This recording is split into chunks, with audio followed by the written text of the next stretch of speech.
Welcome to the madhouse!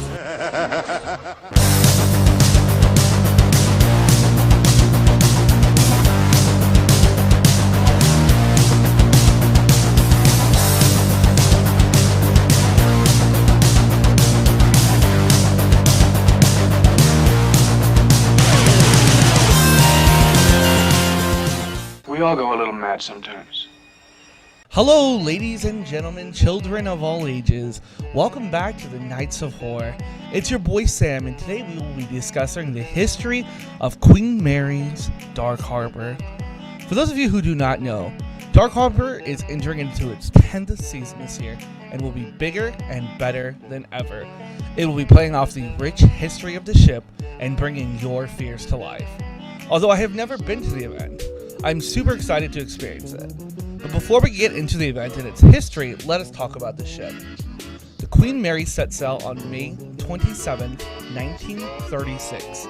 It was sailing the high seas until 1967, and then it came home to Long Beach, California. That is a whopping 31 years voyaging around the world. Throughout that time, it was a luxurious ship taking citizens out to sea, and during World War II, taking soldiers out to war. It is said without the contributions of the Queen Mary, the Allies may have lost the war. Throughout its time at the sea, it developed numerous stories, including people dying in the ship in many mysterious ways, and some haunted areas.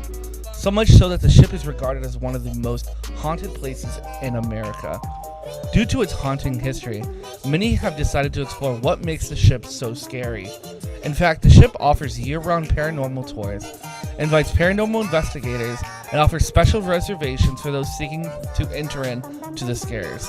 For example, for those who are not faint of heart, you can pay to stay in B340, which is the most haunted room on the ship.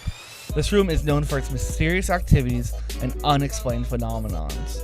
If you decide to stay in this room, you will have to make special reservations, and do beware of its history, including guests claiming that someone was knocking on the door in the middle of the night.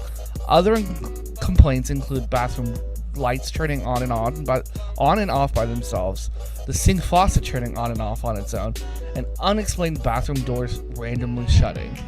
Some guests have reported the covers of their beds even being pulled off while asleep, and waking to see mysterious dark figures standing at the foot of their bed.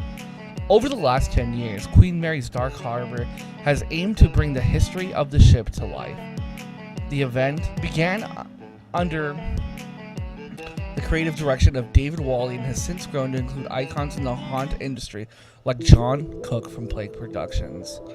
As the event has grown older, it has expanded into more areas of the ship and brought the lore of the ship to life. Due to the history of the ship, the creative team behind the event has been given ideas just by hearing haunting stories of the ship's past, like the pool which Scary Mary is said to haunt, or the time the ship almost capsized during World War II. Over the last 9 years, the event has brought to life many icons. First, there's the captain who's in control of the event. Then there's the ringleader and voodoo priestess, or some of the other iconic characters, although they are not directly tied to the lore of the ship.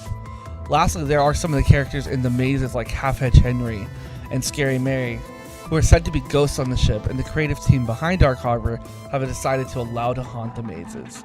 This year, the event will have 6 mazes and 13 bars, but we'll be discussing those at a later time. Lastly, the event will be expanding its scope of influence to include Dark Horizons, a new event coming to Florida. Well, that's going to do it for our video today. Do not forget to like and to subscribe. Leave a comment below of what icon you're most excited to encounter at Dark Harbor. This week we will continue our coverage of Queen Mary Dark Harbor and LA Haunted Hayride. Lastly, follow us on Twitter at Nights of Horror and Instagram at The Nights of Horror.